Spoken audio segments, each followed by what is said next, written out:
right, y'all. This is another episode of the Public Therapy Podcast with your host, Chris. And Ray. This is episode number 40. Today, we have with us the author of How to Resolve Any Relationship Issues. Please welcome Angela S. Walker. Hi, Angela. How you doing? I am wonderful. Thank you for having me. Good. Thanks for coming. You have a dope agent because your agent was the first one that has sent like read aheads and everything. That way we know who it is that we're talking to and stuff. So I really appreciate your agent for that. So shout out to her. I forgot her name. What's her name? Her name's Ashley. Yeah, Ashley. So shout out to Ashley for that. So Angela, tell us a little bit about yourself. Well, I am a certified relationship coach. I have over 10 years of experience. My kids often say, Mom, stop saying you have over 10 years. You have probably over 20 years. But, certification, while I have over 10 years experience, I've actually dedicated my life to helping couples design relationship strategies that are comprehensive and customizable for their specific relationship needs. I figured out there is no one size fit all. There are no couple that are the same. What helps me in my mission, it helps me be actually very good at what I do is because I have personal obstacles that I've overcome. On my journey, I was in a 14-year marriage that failed due to infidelity, verbal, emotional abuse, as well as the pressure of raising a disabled child. It caused me to go on an emergency self-discovery journey to rediscover who I really am. And now I actually use that approach. I call it actually bearing my scars to help others heal, to provoke others to reclaim their love for one another through effective communication tips and techniques. I've also created coaching services that are more affordable for those who need a relationship coach but could not really afford one. Okay. So how did you get into relationship coaches? Obviously, you get into that stuff by going through your certain experiences. So was it the infidelity? Was it the fortune, like your marriage not working out, or like how'd you come about that? What I will tell you, it's funny that I have been coaching couples forever, and that is throughout my marriage. The unfortunate part is, I thought my marriage would be, the fairy tale marriage. It would be forever. I imagined me and my ex-husband sitting on the porch in a rocking chair, together, like probably anybody do when you stand at that altar and say, I do. Mm-hmm. But of course, that didn't happen. And when I talk about the infidelity, I talk about the verbal and emotional abuse. I want to be very clear about it. I am not putting all that on my ex. There are some things that I did in the marriage. Okay. Mm-hmm. So being very transparent as I am, period. It was some things I did. And what happened after the divorce, I did not end up being like a lot of people saying they don't want to be married again. They don't want to love again. I still wanted to love again. I still wanted to be married. But I took those things that went wrong and I learned from those errors. On my end, I can't talk for him. I can only talk for Angela.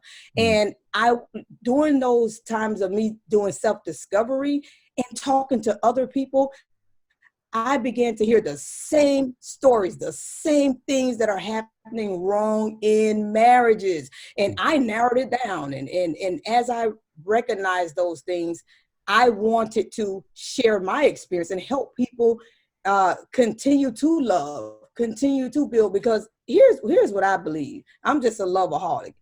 I believe if we can continue with love in our relationships and strengthening our families like that, I believe we'll have less tragedies in our schools, less tragedies in our streets, because what our kids are seeing, they would see love. They would see you talking to your wife in the correct way. They would see the wife talking to your husband in the correct way. They would see how you love on one another. They would see these things as an example in the home, and that would be an overflow in their lifestyle. What happened with me is I was raised and I saw my mom and dad and heard them say some things that I won't repeat. Mm-hmm. They gave me permission to share their stories because they're both living. But I was raised in a home where I saw, my mother used some words, baby. She would use some words on you. She would break some plates. She would break some dishes, whatever it took to get her point across. And that's what I thought you do. Mm-hmm. I thought to get my point across that I had to break a plate, break a glass, and I had to yell and scream and use profanity to get my point across. But come on, that is not the way you resolve relationship issues. That is not the way you love on another human being, period. Mm. It doesn't matter if it's your spouse or someone else. If we learn to love, we can go so far and we can change the world. Call me crazy, but that is what I believe. That is what pushes me to do what I do. That's what I drive. That's everything that I live literally for love, period. Are your parents, they still together? Oh, yes. Okay. So do you think, so obviously that's learned behaviors, like you say, going back to how you used to throw, how your mom used to throw plates and everything to get her point across. Do you think because you saw that it worked for, not necessarily that it worked, but because they're still married, maybe that's something that you had to show as well? Like that's just how you knew, that's how you knew how to love? Or is that how you That's a were, great question. is that how you were taught how to love, I guess? Not necessarily your mom. I'm sure your mom didn't say you got to throw that plate in order to get your point across. I'm sure she didn't No, say she like, she didn't. didn't necessarily teach you, but she was inadvertently maybe showing you how to love. You know what? That's a great question. Let me tell you the twisted part of that. Okay. I knew it was wrong when I was hearing it and when I was seeing it. There Mm-hmm. was nothing about that that made me think or feel that it was correct. But that's all I knew. And what I got out of it was, we make sure we don't play. That's what I got out of it. I was actually loving the fact that my mother can stand up like that to a man, and my mother would slap you down if she have to and curse you out. Mm-hmm. That's how twisted it was. I knew it was wrong, though. I knew it was wrong.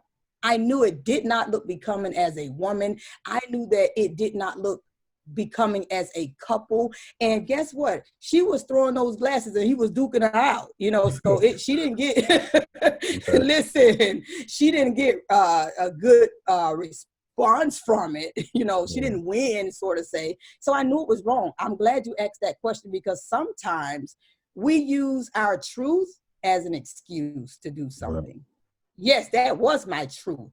I was raised in a home like that, but I don't need to make that an excuse to abuse other people. And this is what I teach my clients. People come and they're ranting and raving, and I get it. Listen, there's no relationship that's perfect. Everyone argues. Everyone has disagreements. I don't care how you look on Facebook, Instagram. You can show me all the uploaded pictures you Yeah. want to show me all this love you have, and I understand it. However, we have to learn how to effectively communicate in our relationships so that we can get to positive results. And that's exactly why I wrote the book, How to Resolve Relationship Issues. You know why? Because I ruined so many. I Okay. destroyed so many, and I'm talking from intimate relationships. I'm talking about friendships. I'm talking about business relationships here. Mhm. I ruined so many relationships. I had to step back and say, girl, what are you doing wrong? You talking about Obviously, yourself, this is right? You like you ruin your own myself. relationship. Oh, I was like, you might not making a good point for you right now. Okay. I'm sorry. I'm sorry if your audience misunderstood me. No. I myself ruined Yeah. personal relationships in my life. And this is what caused me to write the book, because I had to sit back and say to ask myself, what are you doing wrong? Because there is no way all of these relationships are being ruined because everybody else is wrong. A lot of times we love to point the finger at others because it make us feel good. Who wants to be the villain? We all want to be the superhero. Right. But when I really took the step back, I realized it was my mouth. It was me saying, you know what? If you said something that I felt offended by, if you did something that I did not like, you had to know about it right in the moment. And I didn't care who was around and who was listening. I had no respect for others when it came to me feeling that you were getting the best of me. And I know I'm not the only one. So when I realized that, Angela, you have a really bad habit of getting offended, and some things I didn't have to be offended by. Sometimes we have to take a step back, process the conversation, and a lot of times we'll realize that it's not that deep, it's not that serious. And I teach my clients that, and they're learning the process and techniques of effectively communicating, because we're all communicating, we're all talking, but is it effective? There's a joke I heard that the husband said, the wife told her husband, You know what, honey, our next door neighbor, every time he goes to work, he kisses his wife and he tells her he loves her. How come you never do that? And he said, Mm. how can I, honey? How can I, honey? I barely know the lady. Mm. I'm glad you got that. She was communicating, but she did not effectively communicate it. We know what she meant. Just because she left out a couple of words, that went all wrong. It Yeah. went all left. She should have added, how come you never do those things to me? Am I right about it? Come on. Am I right? So I teach the skill of effective communication. And when I learned how to do that, I put it in a book because I didn't want to keep it all to myself. Okay. So, and I'm glad you look back at yourself. A lot of people think there's something wrong with everyone else, but there's never nothing wrong with me. And it takes an adult, not saying that you weren't thinking like an adult before, but it takes an adult to really sit back and look at what are my, they call the Johari's window. What are some things that people see in me that I don't see in myself? So that's a problem. So I'm glad Correct. you recognize that. Um, you mentioned your emergency discovery journey. So Yes. what did that look like? How was that journey? That looked terrible. Yeah. Let me tell So you. I'm assuming you went through this emotional journey or emergency journey because you didn't expect for that journey to come. Right, So exactly. you kind of jumped into something and didn't know what the outcome. Or okay. You hit it head on. Let me tell you, from coming from the marriage, as I told you, 14 years, 5 children out of that marriage, the home that I loved, the cars that I loved, everything was going great. And it ended. I found myself moving out of this 4-bedroom home into a 2-bedroom apartment. And that may not seem so horrible to some people, but when you try to grab all of your things out of a 4-bedroom home and shove it into a 2-bedroom apartment with 5 children, that's not pretty. And I went into the apartment and I had no furniture for myself in my bedroom. And here's where the journey started. I was I actually had an air mattress. And my son at the time, I want to say he was 4, and he poked a hole in it. So I had about 1 hour of real air in the air mattress to sleep on. And after that hour, I was on the floor. Okay. Oh, no. And I found myself lying there looking up saying, how did you get here? How did you get here, Angela? Everything was going well, right? How did you get here with on the floor on your back? How did this story end this way? That's when I had to start asking those tough questions, the questions that we don't want to ask ourselves. We don't want to ask that first question that I asked, how did I get here? Because we are so fixated sometimes on, oh man, he did me wrong or she did me wrong. I can't believe this. This is all their fault. We don't give ourselves that space to recognize our part in anything. And that was the first question. After that, I had to say, why am I here? I was so low I did not understand why I was here on this earth. That's how deep it got for me. Why am I born? Why am I here? Let me tell you, that sadness turned into joy and not overnight, because I had to choose to be happy. That's a whole nother episode. However, when I began to ask myself those questions and I found the answers, I had to go back into my childhood till literally when I was 5 years old, when I first recognized who I was really, without being created and shaped how this world wanted me to be, without wearing my hair like everyone thought I should wear my hair, without dressing the way everyone thought I should dress, without speaking the way people thought I should speak. I had to go back till I was 5 when no one told me what to do and tried to shape me, when my parents were looking at me as to see who was I themselves. What do I have to offer? When I went back, what I realized is that since I was 5 years old, I love to teach.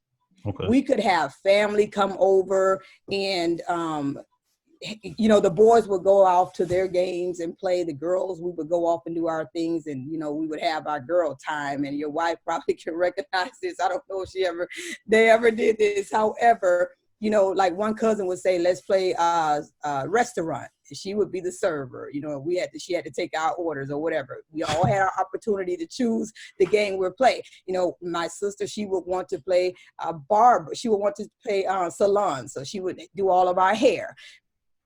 Every time it came to me, no matter how often my family visited, I only wanted to play schoolhouse, and I had to be the teacher. Yeah. When I went back to those days, I realized you always taught. You always had this thing for teaching people. So then I began to just discover and keep looking at my life. And throughout my life, I've always taught. Throughout my life, I've always motivated. Throughout my life, I always loved looking at wedding videos and proposals. And I was always gravitating to that.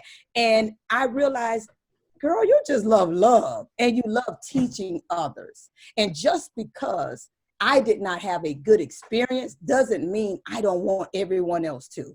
And that helped me begin my journey into helping others. And now I am happily divorced, and I want to remarry. So I'm all about that. I absolutely love it. Okay. Do you have any questions you want to ask? No. No? Okay. You can tell she's the quiet one. You're the quiet one. I am. On camera. Okay, yeah, on camera.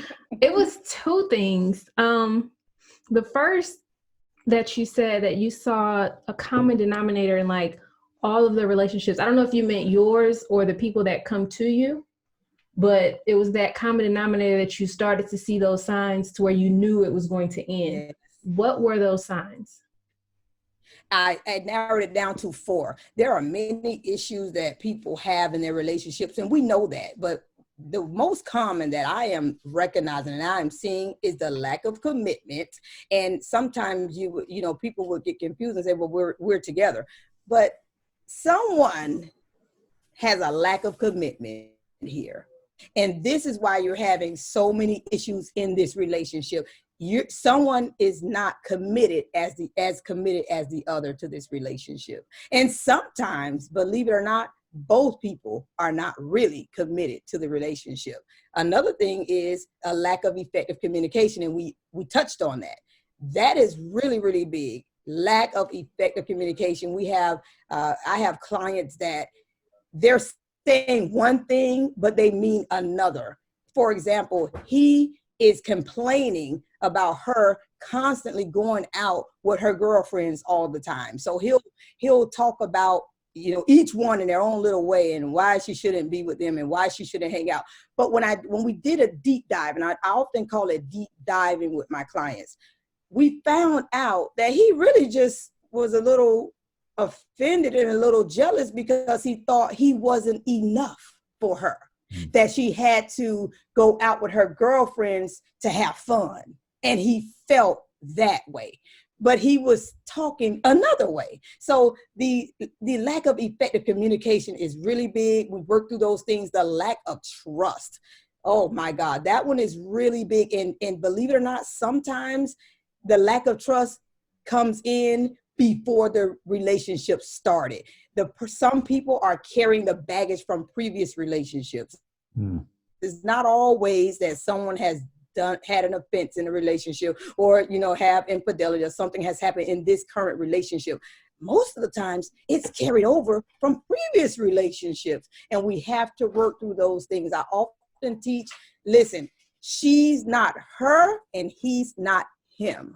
We have to know that. A lot of times we're trying to make our significant other, our partner, be the person that we're not with, but you're not with that person. So leave it alone. You know, there's a reason why you're not with that other person. So why are you trying to shape and mold your current situation like your past? Work through those things. And the last one I noticed is the lack of intimacy. And this is not just physical intimacy in the bedroom, okay? Intimacy is on so many levels. Intimacy is what is intimate to you. You cannot, your husband, for example, has to know what intimacy looks like and feels like to you, not to him, in order to give it to you. Do you understand? And the same vice versa. A lot of times we're trying to be intimate with our partner the way we want to be intimate. And the partner is feeling neglected.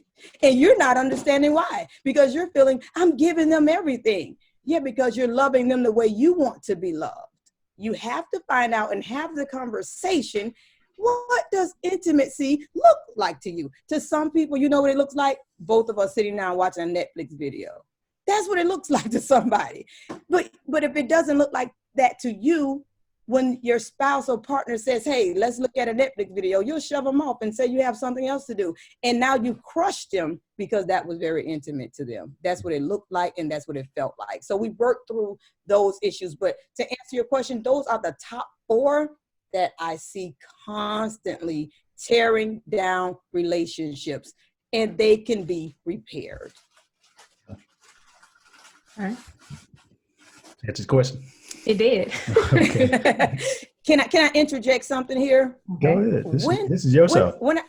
Thank you. When I was going through my situation, my divorce, and when it wasn't final, I didn't seek out conversations. I didn't seek out advice. I thought I knew it all. I thought I could handle everything. And because of that, I started what I call a Ask Me Anything service. And that's what I mentioned earlier when I introduced myself. A lot of times, people don't necessarily need a coach to carry them throughout that relationship for a couple of months, although I provide that because some people need that. And I'm a coach. Let's get it clear. I'm a coach for singles as well as couples.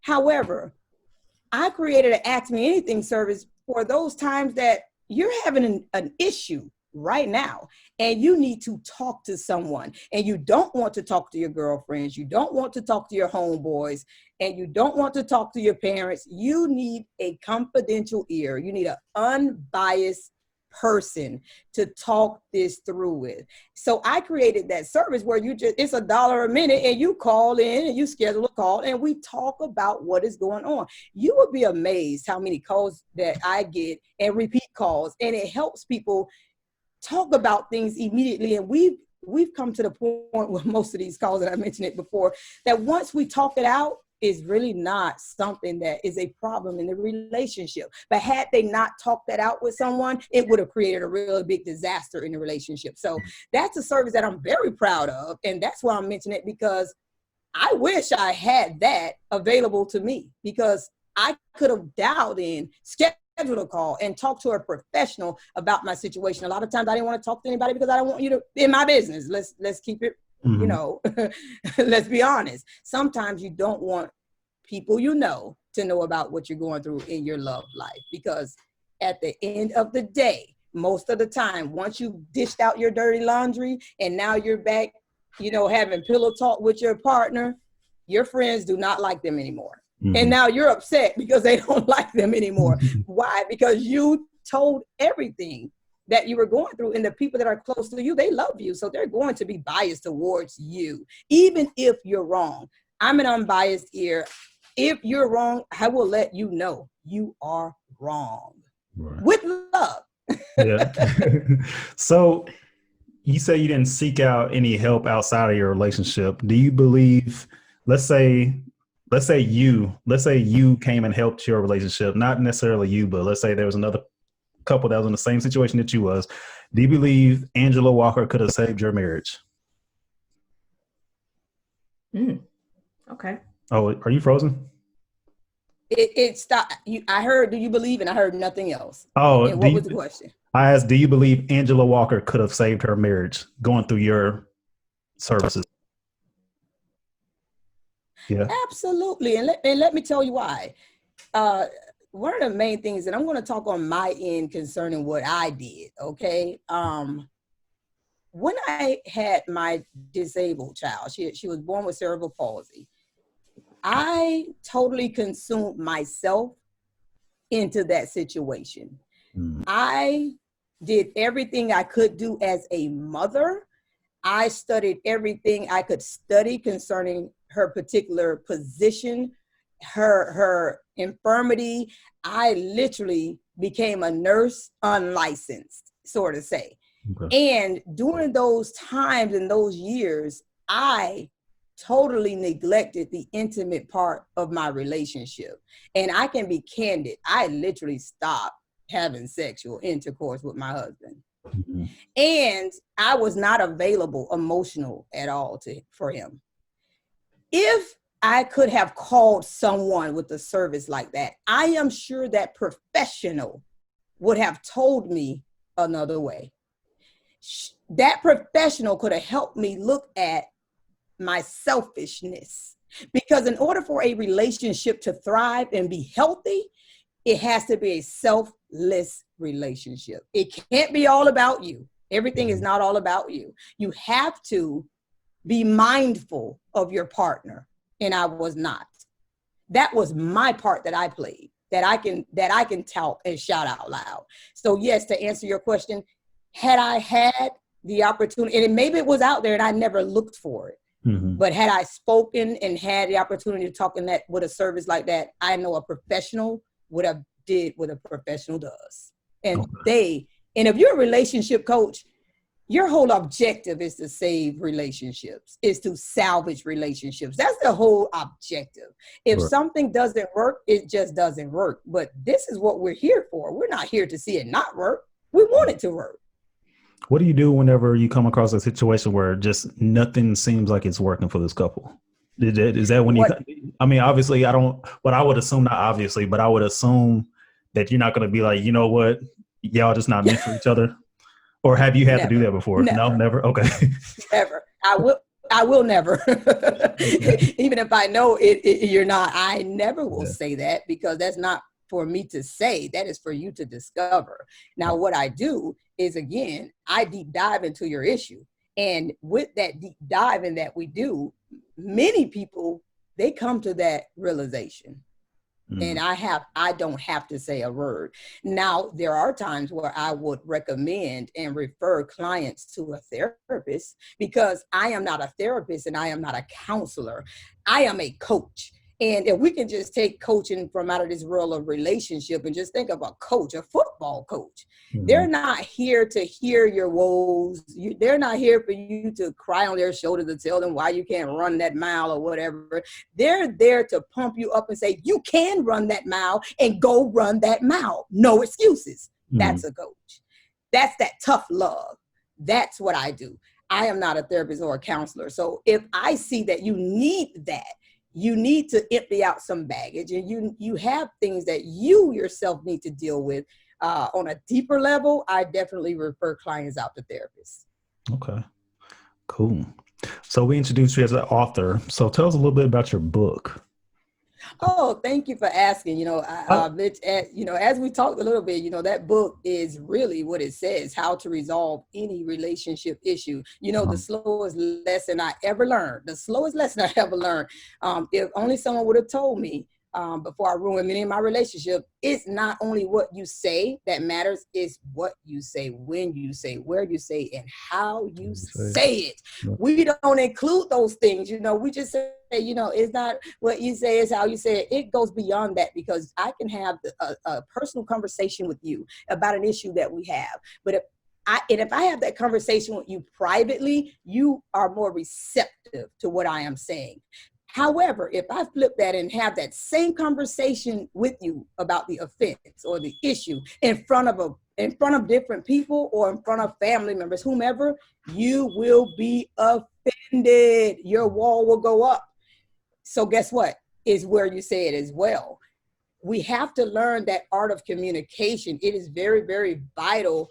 It's very vital to any relationship. Sometimes getting someone to hear you it can seem, it's not as easy as it seemed. In other words, you can think, well, you know, we could just have this conversation and it'll just go smoothly, but that is not the case. You have to prepare for conversations. And that's what I mean about how to resolve any relationship issue. You must first understand that resolving an issue doesn't mean you're going to win the prize. It doesn't mean the person will see that your way is the best way. It means that the issue has been addressed in the best possible manner. It means that you covered every base and made everything clear. It means you gave the other person a chance to express themselves. It means no one will walk away feeling, you know, attacked, sabotaged, or judged. This is how you resolve relationship issues. It is preparation. We have to get out of the habit of addressing issues on the spot. And most of us do. We have to come to a place where just because you are offended about something, you don't have to say it right away. Take a moment to process it. And this may sound so corny, but I'm going to say it because it works, okay? Schedule that conversation with that person. Find out, hey, whenever you have a moment, I want to talk to you about something. And you know what? Don't just end with something. My book gives you real life situations where you can recognize yourself in those situations, and it gives you techniques and tips on how to do this. For example, if you have a girlfriend that constantly visits you unannounced, and you don't like that, you know, and on the 10th time she does this, you open the door and say, you know what? I don't really like people visiting me like that. You know, call first. That is not the way you resolve a relationship issue. Obviously, if she's coming to visit you or a friend is visiting you, they want to see you. They obviously want to talk to you, spend some time with you. That's not how you do it. Now you caused an offense and you probably ruined a relationship like I used to. Guilty. However, if you allow them to visit and you allow them to come in, and then you say, hey, listen, on another day when you're calmed down about it, and say, hey, listen, let me know when it's a good time for us to talk about visiting each other. Now you've given them the topic of discussion. They know what to expect. You're ready to have the conversation in a respectful manner. This is how you resolve relationship issues. You set the scene up and you get it right for no one to be offended. And that's how you resolve relationship issues. You're in one of the hardest career fields, I believe. It's one of the best career fields because you talk about communication. I mean, we all know I'm in that career field too, to where we have to communicate constantly. I work in the equal opportunity office. And the biggest complaint most of the times that we come across is communication. The way I think about communication is like, it's never going to get perfect. I look at communication like a car. A car is never going to be perfect. And they be like, but I got the best car that I want or whatever. But it's not perfect. You know, yes, it is. Okay. But like, will your car run out of gas? Like, yeah. But what if I had a Tesla? Your Tesla eventually runs out of charge too. It constantly has to be maintained. Even if you feel like you perfected it, you always have to maintain it. And that's why people like you are going to constantly always be not out of work. Or did I say it right? I knew where you were going, but I was like, ooh, wait. We're never going to be out of work. Never going to be out of work being in a business like this, because people, even if you feel like me and Raven's marriage, like even if we feel like our marriage is perfect, it's always something that we can always work on. Yes, and absolutely. Never think that you've arrived. You know, as you're saying, it's very true. Never think that you arrived, and always be teachable. Mm-hmm. Be teachable. I am teachable. I don't have all the answers, but what I have, I freely give it out, because again, I want to see it work. And I'm telling you, if we can just, all the 4 points I touched on, the commitment, the trust, and intimacy, if we just stop on communication, we can solve all the rest. Because you have to talk about the commitment, you have to talk about the trust, you have to talk about the intimacy. Let's begin the conversation. You know, I had a couple, real quick, that his complaint was, I don't mind hearing her out, but she always chooses to talk about sensitive issues when I'm eating dinner. And to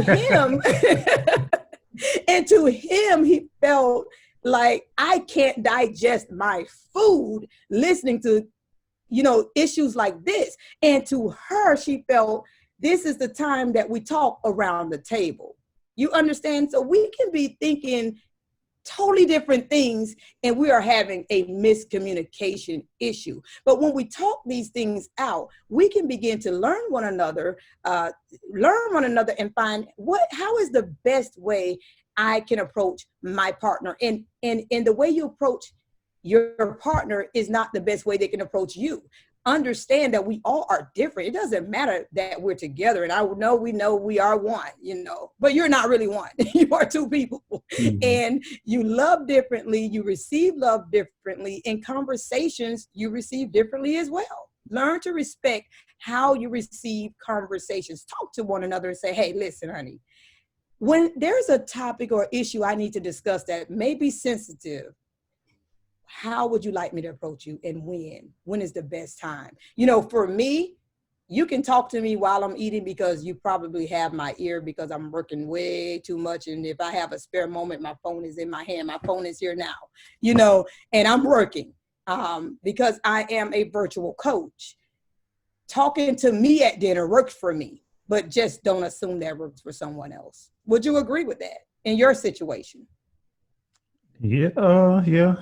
Right. I always want to talk.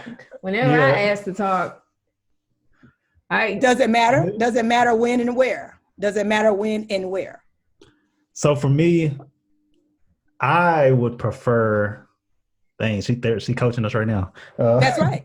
I don't know. Raven likes to wait until I'm comfortable and I'm getting ready to chill for the rest of the night and watch a movie and just eventually fall asleep because I have a hard time falling asleep. Then that's when Raven wants to have those conversations. She's like, but it's not always negative. It's like either something simple. She'd be like, you know what, Chris, I love you. And even like then, like I don't get irritated. I'm like, I'm just trying to watch this movie. You trying to have a conversation about love. I know you love me. It's one of those things. It's not like trying to be rude or disrespectful or anything. It's just I don't know why it is, but I get cringy. I didn't grow up so my family, we all love each other, whatever, but we weren't very intimate. It wasn't always. We talked about this the other day too. Mm-hmm. It wasn't always "I love you, son." I love you, mm-hmm. Mom, or "I love you, Dad." It wasn't anything like that. But we knew it. We just showed it differently. Mm-hmm. And Raven comes from a very intimate family. So for me, I prefer for you to just talk to me during the day while I'm busy because I don't know. I'm weird with that. Raven's pretty good at it. I'm still trying to learn. I love it. I'm not going to learn today and I'm not going to learn tomorrow, but eventually I'm going to learn. That's okay. But that's okay. That's the honesty. And those are tips. And see how that simple question helped her understand you more. These are conversations sometimes, and it doesn't have to be you two. These are conversations that we're not having. We're not asking certain questions. Mm-hmm. And they're very important questions to ask because now we're getting to learn one another, our love language. What is your love language? And I just discovered he doesn't like to really be mushy when he's watching a movie. and it is nothing bad about that, but everyone has that about them. And if we don't ask, we'll never know. And that's just one thing. We can go on and on and on. I wasn't trying to put you all on the spot, but guess what? It comes out naturally. I'm a relationship coach, and I ask people questions in Applebee's. I'll ask if I see a couple sitting down, I may ask you something because I kind of like to see that on the spot reaction because it's an honest reaction. It's an honest reaction. And another thing I also noticed with couples, if I just approach them like that, I love to see the love and respect they have for one another because they'll kind of give each other the look like, should I talk about our relationship? Because I saw Chris look at Ray like, hey, should we go here? And I love that. It's that language that is nonverbal communication. And when you're very close, when you don't have to talk, you can just look at each other and already said a whole lot. But thanks for playing that game with me. We actually do that a lot. So there'll be some days where we'll say maybe a couple sentences to each other, because especially right now we're all in lockdown. So we live in the UK, so we're still on lockdown. And there'll be a couple of days where we only talk to each other for about maybe 5 minutes out the day, but everything else just us, just in the midst of each other. And I don't know I don't know if Raven's okay with it, maybe not, but I'm fine with it. It's not that I don't want to talk to you. It's just like, This is cool. I'm peaceful. Hey, Raven, let's hear from you then. Let's talk about it, girl. You know, I guess I'm fine with it, but then there's like a time during the day where I'm like, let me go see what he's doing. And she does it. And I'll walk by the room and I'll just look at him. Then I walk away because I'm like, okay, I know we ain't about to have a conversation. But I do. It's like I kind of need, not necessarily to talk, but just to see you, just to see what you're doing, what's going on during the day. He could probably sit in the room all day on his computer, which is fine. I can go watch something for maybe like an hour and a half. Then I get up and kind of walk by and look just to see. I'm not in here not doing anything. I'm in here actually working though, because this is my office. No, she just said you're doing nothing. No, she said you're doing nothing. No. Yeah. No. But you know what? But you see what she said? Even if she doesn't disturb you, it is important for her to every now and then do a sneak peek and see what's going on, because that's intimacy to her. That she needs to do that for herself. And that's good. You're being honest about that. He probably, I don't know if he knew that, but it's good to know the different ways people communicate. You all do not have to talk. Like you're saying, it can be 5 minutes that we say verbal things, but that nonverbal spoke volumes. Just because when she walked and looked in there at you, that spoke volumes. That spoke, she cares. She's making sure that I'm okay. That's a beautiful thing. I love that. I talk about nonverbal communication as well, because nonverbal communication can go good and it can go bad, because we know we can do some things nonverbally that I can just do that to you. You know what I just said, like nonverbal,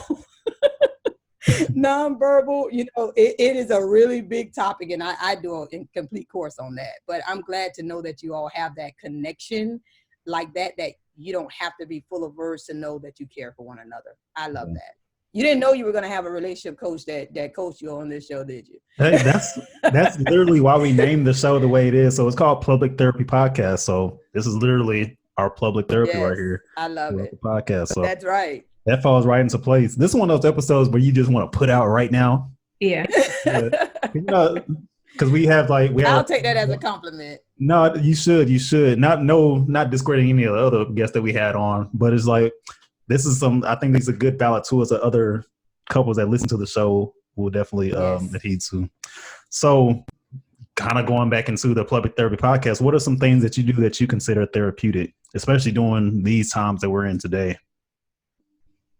What I do, and I recommend it for so many people, I take a moment for myself. And for a lot of us that are business owners, sort of say, I'll talk on that for a minute, because even during this pandemic, so many people have become business owners. I think this will be the business owner year. Boom, right? But when you're doing so much business, sometimes you forget to eat. You forget to rest, and that could be really detrimental to your business and to your health.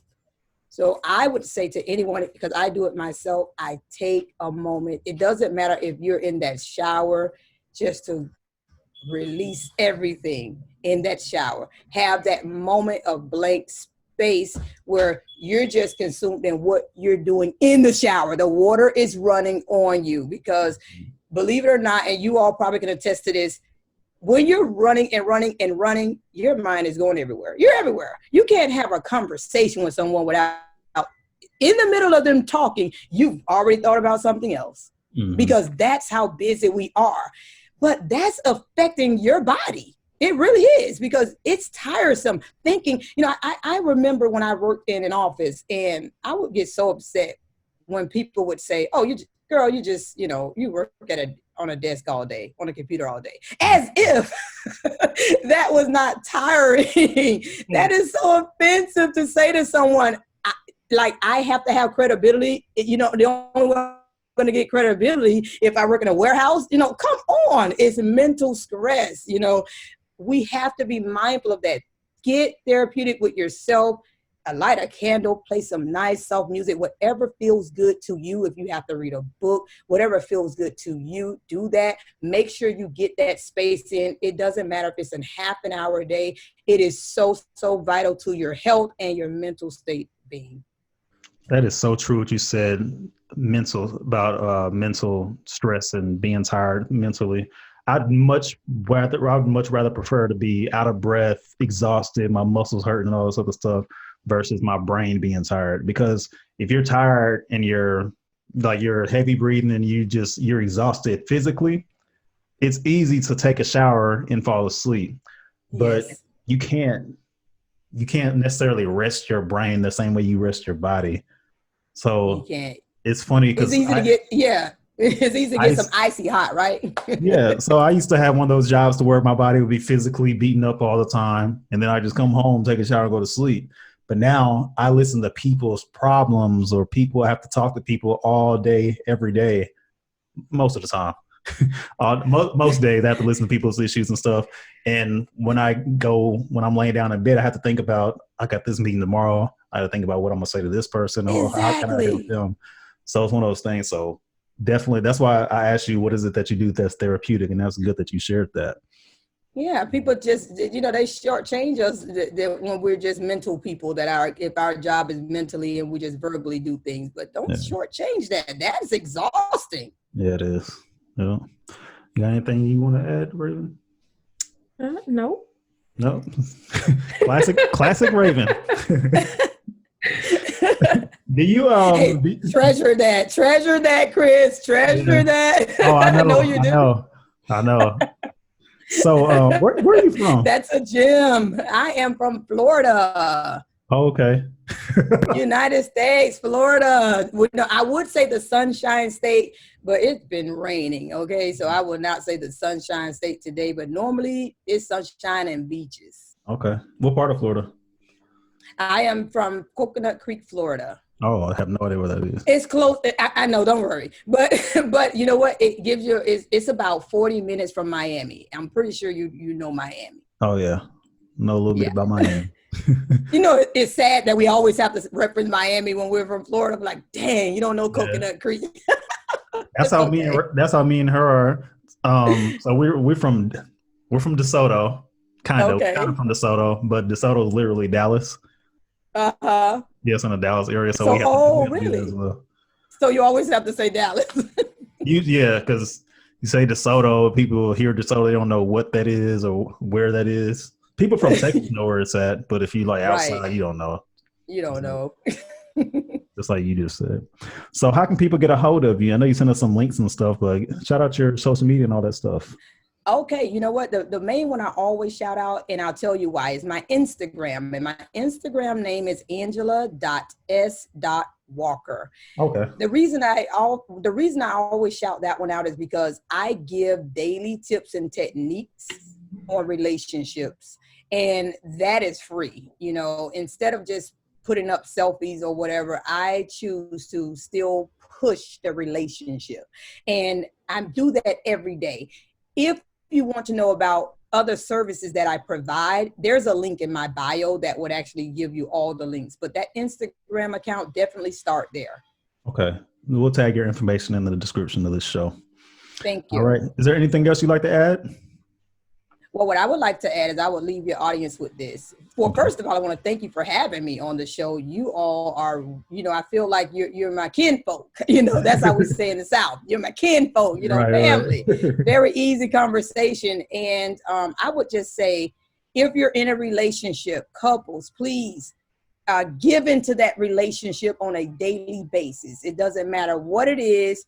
Give into that relationship, whether it's that small talk, whether it's baking biscuits, whether it's dancing together, slow dancing. You don't have to go to a disco for that.